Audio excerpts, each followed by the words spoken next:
우리가 오늘 미가 5장을 읽었는데요. 미가 5장 2절은 예수님의 탄생에 대한 예언으로 참 잘 알려져 있습니다. 베들레헴 에브라다야, 너는 유다 족속 중에 작을지라도 이스라엘을 다스릴 자가 너에게서 나에게로 나올 것이라. 그의 근본은 상고의 영원해니라. 하나님께서 하신 말씀을 이 미가 선지자가 대언하고 있습니다. 예수님께서 태어나실 때 어떤 일이 있었는지를 한번 생각해 보세요. 오늘같이 아마 차가운 추운 밤이었겠죠. 동방에서 별을 보던 박사들이 어디로 왔습니까? 그 별을 보다가 예루살렘 헤롯의 왕궁에 와서 새롭게 태어난 그 왕을 찾았습니다. 그리고 그에게 경배하려고 했습니다. 그 사람들의 생각에는 당연히 그 왕은 어디서 태어나야 될까요? 보통 사람들의 생각은 그 왕이라고 하면 왕궁에서 태어나는 게 당연하잖아요. 그 새롭게 태어난 왕자, 당연히 그 왕궁에서 태어날 줄 알고 그곳에 갔겠는데, 그곳에서는 새롭게 태어난 왕이 없었죠. 동방 박사들을 보고 헤롯 왕이 참 많이 놀랐습니다. 그래서 성경을 잘 아는 사람들을 불렀습니다. 대제사장, 그리고 서기관들, 구약 성경을 매일 외우고 또 읽고 하는 사람들, 모든 성경에 나오는 얘기를 다 아는 그 사람들을 불러서 과연 그 메시아 그리스도가 어디서 나겠느냐, 이것을 물어봤습니다. 그때 그들이 알려준 장소가 어디냐면 그 유다 작은 마을 베들레헴입니다. 그리고 그들이 말했던 그 베들레헴, 성경의 근거가 어디 있느냐, 바로 그게 오늘 우리가 읽은 미가 5장 2절, 그 근거를 여기서 찾아냈습니다. 베들레헴 에브라다야, 여기서 너에게서 나에게로 이스라엘을 다스릴 자가 나올 것이라. 이 말에서 새롭게 탄생할 왕이 바로 베들레헴에서 나올 것입니다. 이렇게 얘기를 했습니다. 여기서 베들레헴 에브라다라고 장소를 부르는데, 베들레헴이라는 그 장소, 히브리어죠. 뜻이 뭘까요? 베들레헴. 한 분이 말씀해 주시는데, 그 레헴이라는 곳은 빵이라는 말이에요. 빵. 그리고 벳이라는 말은 베델이라는 말을 하잖아요. 하나님의 집이다. 그래서 베델이라고 이렇게 말하는데, 벳이라는 말은 집이라는 말입니다. 그 두 빵이라는 말과 집이라는 말을 합쳐보면 베들레헴은 빵집이라는 그런 말이죠. 빵집에서 예수님께서 나셨습니다. 이 빵집 하면 어떤 느낌이 드세요? 떡집이라고 생각하셔도 좋겠고, 그러니까 그것은 신의 중심가가 아니에요. 예루살렘 가장 중심지, 왕이 날만한 장소, 사람들이 많이 왔다 갔다 하는 그 번화가가 아니라 시골이라는 그런 말입니다. 베들레헴, 가장 작은 시골 마을. 그리고 베들레헴이라는 것과 같이 붙어있는 베들레헴을 다르게 부르는 말, 그것은 베들레헴 에브라다야, 이렇게 부르고 있지 않습니까? 그 에브라다도 마찬가지로 지역의 이름입니다. 그 에브라다라는 지역을 구약 성경에는 에브랏이라는 다른 말로도 이렇게 나와 있습니다. 그 에브라다, 이 말은 베들레헴의 옛날 이름입니다. 베들레헴 에브라다, 그게 여러 사람과 관련이 되어 있었습니다. 베들레헴과 관련이 있는 여러 사람들이 있는데요. 야곱이 아내가 몇 명 있었습니까? 야곱이 아내가 레아하고 라헬하고 실바, 비라, 이렇게 해서 4명이 있지 않습니까? 그 중에 다 옛날에는 여러 아내를 이렇게 결혼을 했겠지만 같이 공평하게 사랑해야 될 텐데 한 명을 편애를 했었죠. 그래서 가장 자기가 좋아하는 라헬을 편애를 했었습니다. 근데 그 라헬이 자녀가 없었죠. 그래서 11번째 자식 요셉을 낳고 맨 마지막 12번째 자식을 이제 낳는데, 그 베냐민입니다. 그 베냐민을 낳을 때 난산을 했습니다. 참 어렵게 낳아가지고 그 길가에서 베냐민을 낳았고, 그게 낳으면서 죽게 되었죠. 그래서 라헬을 죽어서 장사를 지낸 곳, 그것이 바로 에브랏이에요. 베들레헴이 라헬을 장사 지낸 장소입니다. 참 슬픈 사건과 연관된 장소죠. 그리고 룻기에서 나오미가 나오지 않습니까? 그 시어머니 나오미에게는 남편이 있었습니다. 엘리멜렉이라는 남편. 그리고 그 두 아들이 있었는데, 말론과 기럯이라는 이 두 아들이 있었는데, 이 사람들의 고향이 그 작은 마을 베들레헴이에요. 근데 어떤 일이 이 사람들한테 일어났습니까? 다 죽었잖아요. 거기서 죽어가지고 어쩔 수 없이 이방 땅으로 가서 살 수밖에 없고, 또 그곳에서도 또 안 돼서 또 다시 고향으로 돌아올 수밖에 없는 그런 참 어려운 힘든 삶을 이 나오미가 그리고 그 가족들이 살아왔는데, 그 고향이 바로 또 베들레헴입니다. 그러니까 베들레헴은 살기가 좋은 장소가 아니었어요. 살기가 참 어려운 장소, 척박한 장소, 그 장소가 바로 베들레헴인 거죠. 그리고 또 유명한 베들레헴이 고향이었던 한 사람이 있습니다. 어떤 사람일까요? 다윗 왕 고향이 바로 베들레헴이었어요. 다윗 왕 고향이. 그래서 마찬가지로 이 다윗 요셉이 나중에 다윗의 자손이었기 때문에 그의 아내 마리아를 데리고 로마 황제의 명령에 따라서 그 고향에 내려가서, 그 고향이 베들레헴이기 때문에 그곳에 내려가서 호적을 해야만 했습니다. 원래 살고 있던 갈릴리 지방이 아니라 바로 그 베들레헴으로 내려가서 그곳에서 호적을 했습니다. 우리가 그 다윗의 사건을 잠깐 좀 생각해 봤으면 좋겠습니다. 하나님께서 이스라엘의 두 번째 왕을 사울에 이어서 이제 삼으시는데, 하나님께서 사무엘에게 베들레헴 작은 마을에 가서 이새라는 사람의 집에 가서 그 중에 있는 그 아들들을 잘 보고 그 중에 하나에게 기름을 부어서 다음 왕을 삼아라, 이렇게 명령을 하셨습니다. 그래서 사무엘 앞으로 이새가 그 아들들을 한 명씩 한 명씩 이제 선을 보여주는 거죠. 얼굴을 보여주고 뭐 신장을 보여주고 어떻게 잘 된다 보여주는데, 사무엘 앞으로 첫 번째 엘리압을 보여줍니다. 엘리압 등치도 좋고 아주 건장한 그런 사내였죠. 그래서 마음에 사무엘은 들어했습니다. 그런데 하나님의 마음에는 들지 않았습니다. 그리고 또 둘째를 보여줍니다. 아비나답이라는 그런 둘째 아들을 보여주고, 이제 셋째, 넷째, 다섯째, 여섯째, 일곱째까지 한 명씩 다 보여주는데 하나님의 마음에 들지 않고 하나님께서는 그들을 택하지 않으셨습니다. 결국 이제 바깥에서 들판에서 양을 치던 막내 아들 다윗을 데려와라. 그래서 그 뜸을 들이다가 결국 그 막내 아들을 만났을 때 그에게 기름을 부어주십니다. 그때 하나님께서 사무엘에게 이런 말씀을 하세요. 내가 보는 것은 사람과 같이 아니하니 사람은 외모를 보거니와 나 여호와는 뭘 봅니까? 중심을 보느니라. 그 말을 사무엘에게 하시고 기름을 붓지 말고 기다려라, 이렇게 말씀을 하셨죠. 그게 사무엘상 16장 7절에 나옵니다. 왜 하나님께서 가장 큰 왕의 도시 예루살렘에 있는 도시에 참 뛰어난 그 명문가에 있는 자녀들이 많을 거잖아요. 헤롯도 왕이 있을 거고, 제사장의 아들들도 있을 거고, 서기관의 아들들도 있을 거고, 대단한 부자들도 많을 거고. 그런데 그 자녀를 택한 것이 아니라 왜 하필 그 시골 마을에 빵집이라는 별 볼 일 없는 이름을 가진 막내 아들 그 다윗을 택해서 왕을 삼으셨을까요? 또 왜 하나님께서는 동방박사들과 또 많은 사람들이 평소에 생각하는 것처럼 새로운 왕 구원자 예수 그리스도를 예루살렘 헤롯의 왕의 궁전에서 낳게 하신 것이 아니라 베들레헴 시골에서 유명하지도 않은 사람 요셉, 마리아, 그 이름도 없는 사람 그 태를 통해서 주셨을까? 우리가 생각해 볼 수가 있습니다. 그 이유는 하나님의 목적이에요. 하나님께서는 그냥 그렇게 하신 것이 아니라 일부러 그렇게 하신 것이죠. 작은 것을 들어서 쓰시는 하나님의 놀라운 섭리와 계획을 우리에게 보여주시기 위해서 하나님은 그 작은 마을에서 다윗 왕이 나게 하셨고, 또 그 작은 마을에서 예수 그리스도를 우리에게 주신 줄로 믿습니다. 미가 5장 2절 말씀, 베들레헴이 유다 족속 중에서 작다는 것을 강조해요. 베들레헴 에브라다야, 너는 유다 족속 중에서 작을지라도, 이렇게 말하고 있습니다. 얼마나 작을까? 학자들의 연구에 따르면 그 당시에 이 베들레헴이라는 마을에 600명보다 더 적은 사람이 살고 있었다고 합니다. 이 앵커리지에 살고 있는 사람이 몇만 명입니까? 30만 명의 인구가 살고 있지 않습니까? 여기가 참 큰 도시입니다.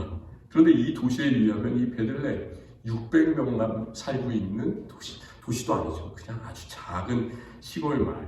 그런데 거기서 가장 중요한 사람을, 중요한 하나님의 아들을 그곳에 주십니다. 그러니까 이곳은 더 이상 작은 마을이 아니에요. 하나님께서 예수 그리스도를 이 제일 작은 곳 베들레헴에 주셨기 때문에 이곳은 이제 가장 작은 마을이 아니라 세상 전체를 품고도 남는, 이 우주 전체를 품고도 남는 가장 큰 장소가 되었습니다. 이 베들레헴에서 아기 예수님이 태어날 때 동방 박사들과 그 목자들의 이야기, 그리고 작은 유다 베들레헴의 다스릴 자가 날 것이다 라는 것을 말하고 있는 이 미가 선지자 미가 5장의 말씀을 우리가 읽으면 우리가 참 마음이 따뜻해지고 고요해지는 것을 발견하게 됩니다. 날씨가 추우면 추울수록 안에 들어오면 참 포근하다 그런 생각이 들지 않습니까? 이 바깥에서 오늘 추운 데 있다가 오늘 교회당에 들어오면 별로 따뜻하지 않아도 안이 이렇게 따뜻하구나, 예수님의 품이 이렇게 따뜻하구나, 그런 마음이 들어서 참 감사해집니다. 그런데 우리가 기억해야 되는 것은 그 따뜻한 이야기, 그 속에는 참 사람들의 엄청난 고통이 있었구나, 어려움이 있었구나, 그 사실을 우리가 기억해야 됩니다. 어떤 분들은 오늘 말씀 읽으면서 말씀을 5장 1절부터가 아니라 5장 2절부터 읽는 게 더 좋지 않을까? 아주 이제 관찰력이 뛰어나신 분들은 그렇게 생각하실 수도 있습니다. 왜 그러냐면 보통 2절부터 단락이 나눠집니다. 우리가 읽는 성경을 보면 작은 글씨로 소 제목이 이렇게 나와 있는 것을 보게 돼요. 근데 그 소 제목이 원래 성경에 달려있는 그런 제목이 아니라요, 그 성경을 번역하는 사람들이 임의로 이렇게 우리가 이해하기 쉽게 그런 제목을 달아놨습니다. 그래서 우리가 읽는 이 성경 번역본을 보면 1절에 그 제목이 있는 것이 아니라 2절이 시작하는 그 바로 앞에 베들레헴에서 다스릴 자가 나오리라, 아마 이런 식으로 제목이 달려있을 겁니다. 그러니까 보통 2절부터 우리가 읽는 것이 참 바람직할 것 같은데 저는 1절부터 이 말씀을 읽기 시작했습니다. 왜 그러냐면 그 이유가 1절 말씀이 하나님께서 우리에게 예수 그리스도를 보내주시는 것에 대한 배경이 되는 그런 말씀이기 때문입니다. 1절에서 어떤 말씀을 하고 있냐면 그들이라는 것은 그들이 우리를 애워쌌음이라고 얘기하는데, 그들이라고 하는 것은 적군이에요. 우리의 적들이 우리를 애워쌌다. 그리고 그 적들이 이스라엘 재판자의 뺨을 친다, 그런 말이 나오죠. 이스라엘 재판자 누굽니까? 이스라엘에서 기름 부음 받은 사람, 제사장, 선지자, 그리고 왕이라고 생각해 보세요. 왕의 뺨을 적이 때린다라는 것을 생각해 보시기 바랍니다. 어느 상황에서 왕이 뺨을 맞습니까? 옛날에 왕이 뺨을 맞는 경우, 흔치 않는 경우죠. 사람들이 가장 높임을 받아야 되는 왕이 적들에게 뺨을 맞는다. 그것은 나라가 다른 나라의 손에 넘어가는 상황, 그런 상황에서 이 왕이 뺨을 맞는 그런 굴욕적 상황이 생깁니다. 그런 상황에서 사람들은 아무것도 할 수 없는 거예요. 이미 나라가 다 넘어가기 때문에 사람들에게 그 나라에 아무런 힘이 없기 때문에 뺨을 때려도 그냥 맞고만 있는 겁니다. 이 일이 언제 생겼냐면 나중에 유다가 멸망할 때, 바벨론에 멸망할 때 실제로 이루어졌습니다. 유다 마지막 왕이 시드기야라는 그런 왕이었는데, 시드기야 왕을 그 강대국 바벨론의 왕이 끌고 갑니다. 그런데 단지 뺨만 확 때린 것이 아니라, 그랬으면 얼마나 좋겠어요. 뺨만 때리고 이렇게 좀 용서해주고 살게 해주고 이러면 좀 감사할 것 같은데, 그런 것이 아니라 그 왕의 아들들, 왕자들이죠. 그 왕자들을 시드기야 왕의 눈앞에서 죽여버립니다. 그리고 또 높은 고관들, 그 유다에 있었던 높은 관직에 있는 사람들도 다 죽여요. 그리고 시드기야 자신은 어떻게 합니까? 이 왕은 질질 노사슬을 묶어서 끌고 가고 눈을 뽑아버립니다. 그리고 바벨론의 감옥에서 죽는 날까지 가둬두었다, 이렇게 성경은 이야기하고 있습니다. 포로로 끌려간 사람이 할 수 있는 것이 뭐가 있을까요? 시드기야 왕이 할 수 있는 게 뭐가 있겠어요? 눈이 뽑혔으면 무슨 눈물이 나겠습니까? 이런 눈물조차 날 수 없는 그런 상황이 이 왕에게, 그리고 백성들에게 있는 거예요. 그리고 자기의 왕자들이 다 자신의 보는 앞에서 죽어버렸고, 눈물을 나고 싶어도 눈물을 날 수 없는 그런 상황이 이 나라에서 벌어졌습니다. 마찬가지로 예수님께서 태어나실 때도 그런 상황이 똑같이 있었죠. 헤롯, 이 사람은 참 잔인한 왕이었습니다. 동방박사들의 말을 듣고 그래, 베들레헴에서 왕이 나라보자. 그런 증거가 없잖아요. 왕이 났다는 증거가 없는데, 그런데도 불구하고 이 성경의 이야기, 그 제사장 서기관이 했던 얘기를 듣고 베들레헴 지역으로 자기의 신하들을 다 보냅니다. 부사들을 보내서 어떤 일을 벌입니까? 근거도 없는데 2살 밑에 사내 아이들을 전부 다 죽여버립니다. 그 자식을 잃은 사람의 그 마음이 어떻겠어요? 그 폭군 헤롯에게 할 수 있는 일이 무슨 일이 있겠습니까? 이 죽은 그 사내 아이들의 엄마 아빠들은 할 수 있는 일이 우는 것 말고는 아무것도 없었습니다. 그래서 마태복음을 쓴 마태는 그 나라가 망하던데 예레미야 선지자의 말을 똑같이 그 아이들의 죽은 슬픔으로 나타내고 있습니다. 어떻게 나타내냐면 라마에서 슬퍼하며 크게 통곡하는 소리가 들리니 라헬이 그 자식을 위하여 애곡하는 것이라. 그가 자식이 없으므로 위로받기를 거절하였도다. 자기가 자기 자식이 없기 때문에 위로를 받아야 되는데도 불구하고 너무나 기가 막히는 상황 때문에 위로받기조차 할 수 없는 그런 부모의 마음을 이 예레미야 선지자의 나라 잃은 그 한탄하는 그 구절로 똑같이 표현을 하고 있습니다. 우리가 읽은 미가 5장 3절에서도 하나님께서는 우리가 당하는 고통을 여인이 당하는 해산하는 고통으로 그리고 있습니다.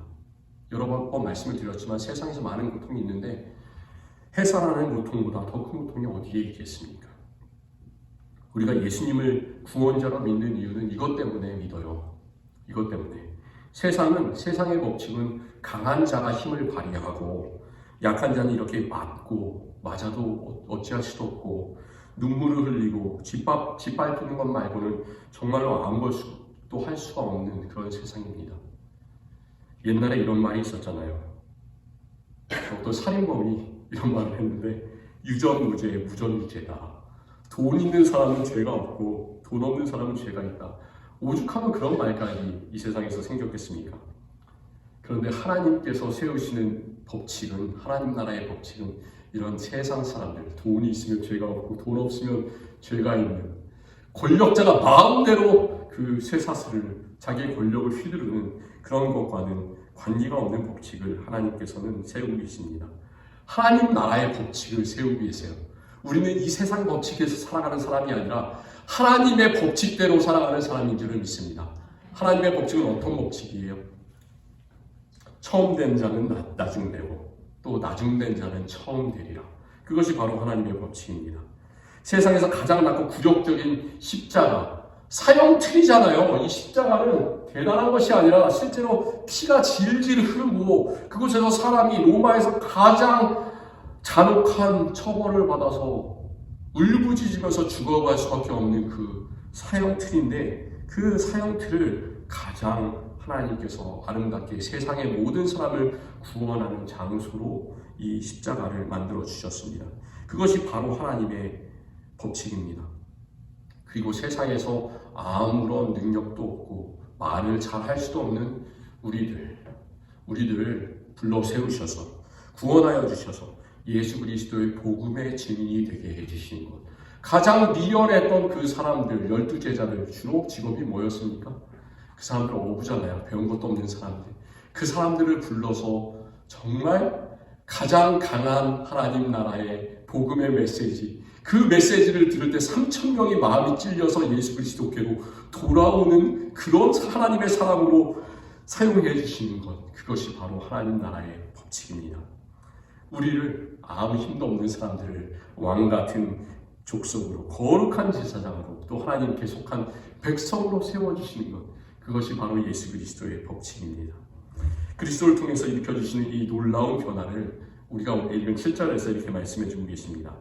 야곱의 남은 자는 백성 가운데 있으니 그들은 여호와께로부터 내리는 이슬 같고 풀 위에 내리는 단비 같아서 사람을 기다리지 아니하며 인생을 기다리지 아니할 것이다.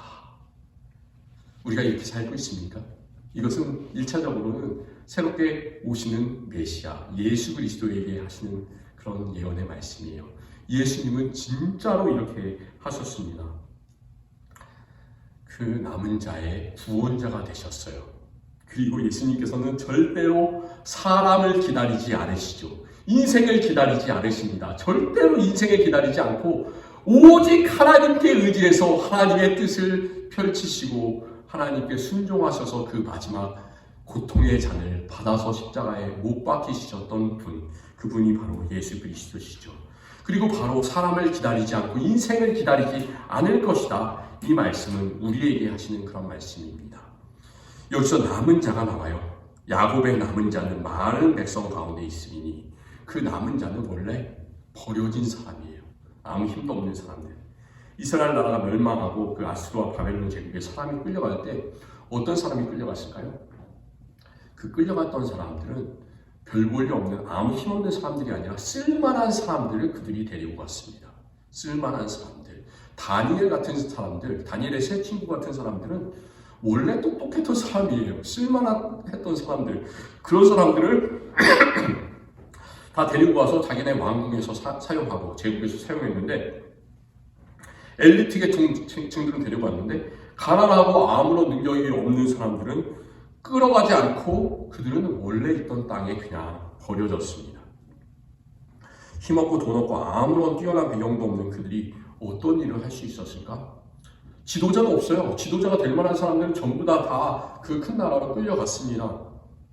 그러니까 그들은 세상의 눈으로 보기에는 아무것도 가진 것이 없고 정말로 지도자도 없고 아무것도 할 수 없는 희망이 없는 그런 버려진 사람입니다. 그런데 하나님께서는 이제 그 완전히 버려졌던 것 같은 그때에 일어날 수 있는 힘을 주신다니까요. 그때가 바로 일어날 때예요. 그때가 바로 은혜의 날이 되고 구원의 때가 되는 거예요.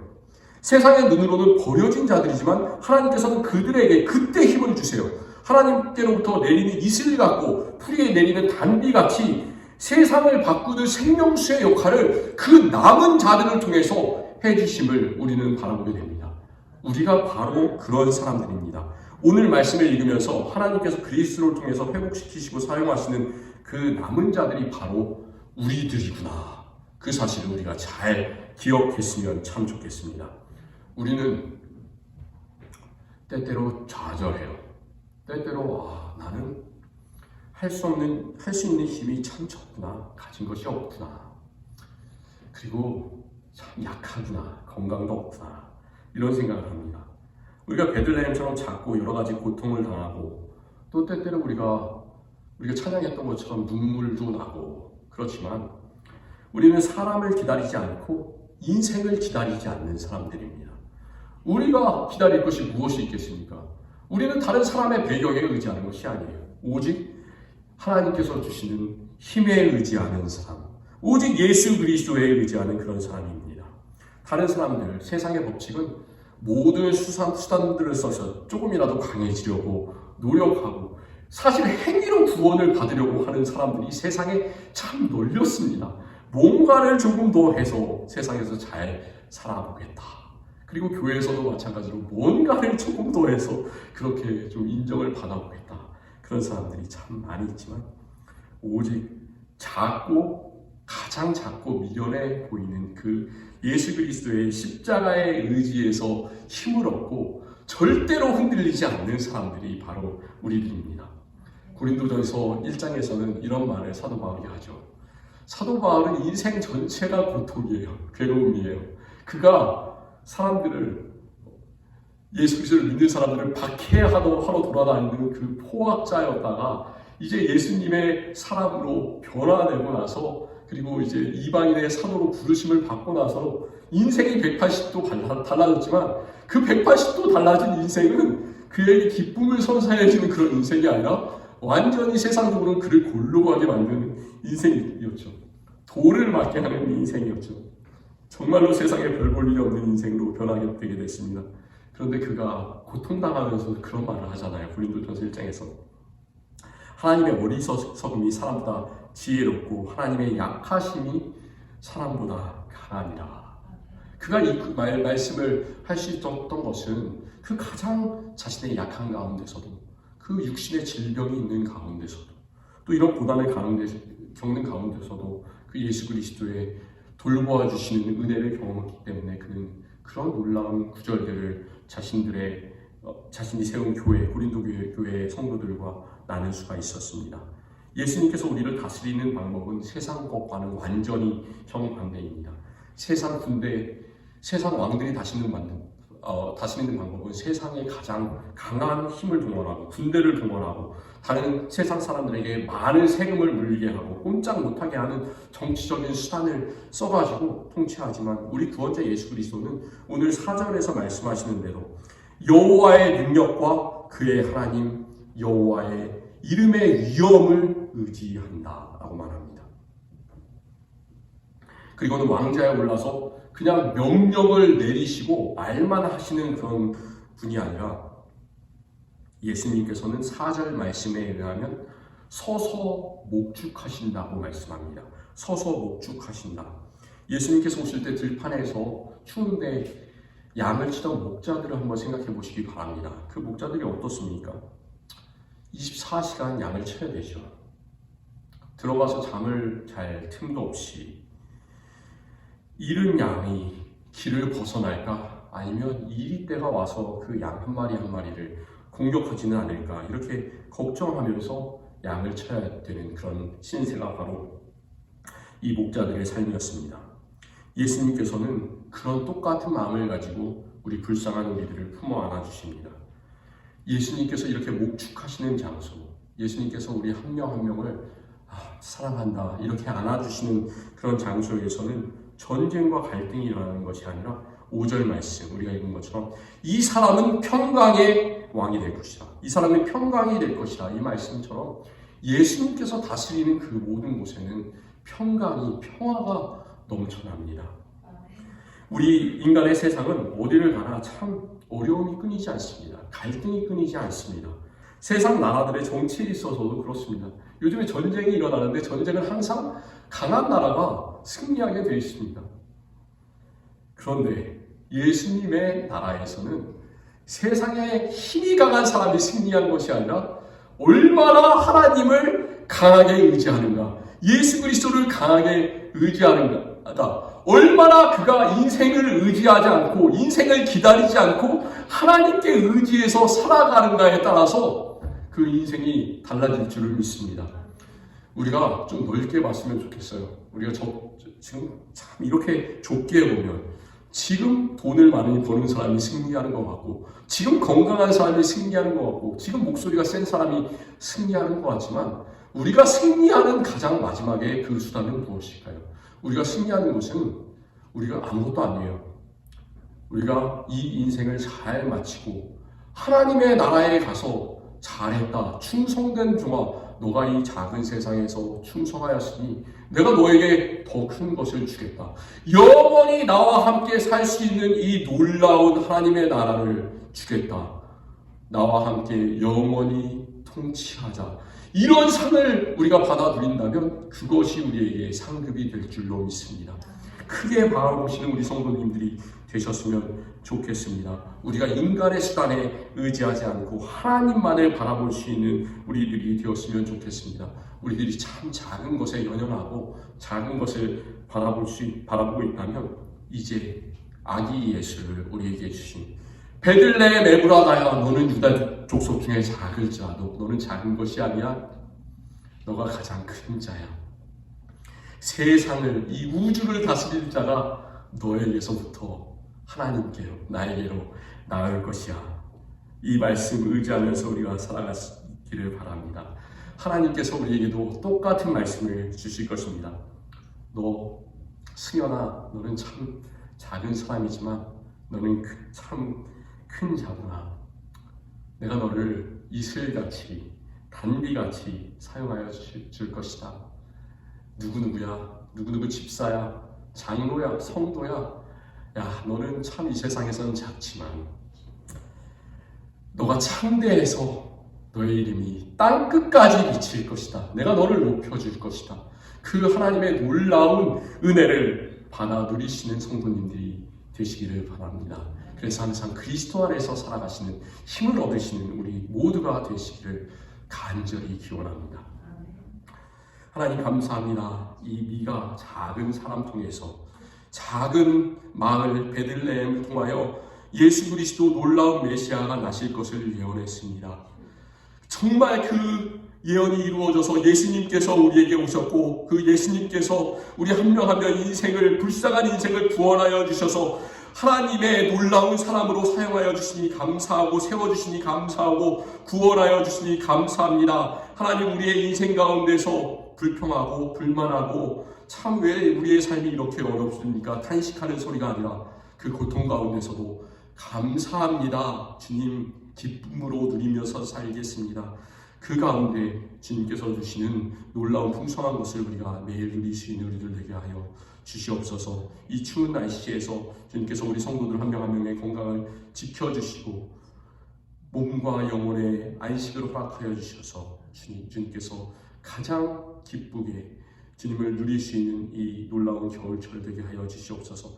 예수님께서 오신 이 기간 대림절을 예수님께서 다시 오심을 기다리면서 살아갈 수 있는 기쁨으로 그리고 감사로 가득 차게 하여 주시옵소서. 예수 그리스도의 이름으로 간절히 기도드립니다. 아멘.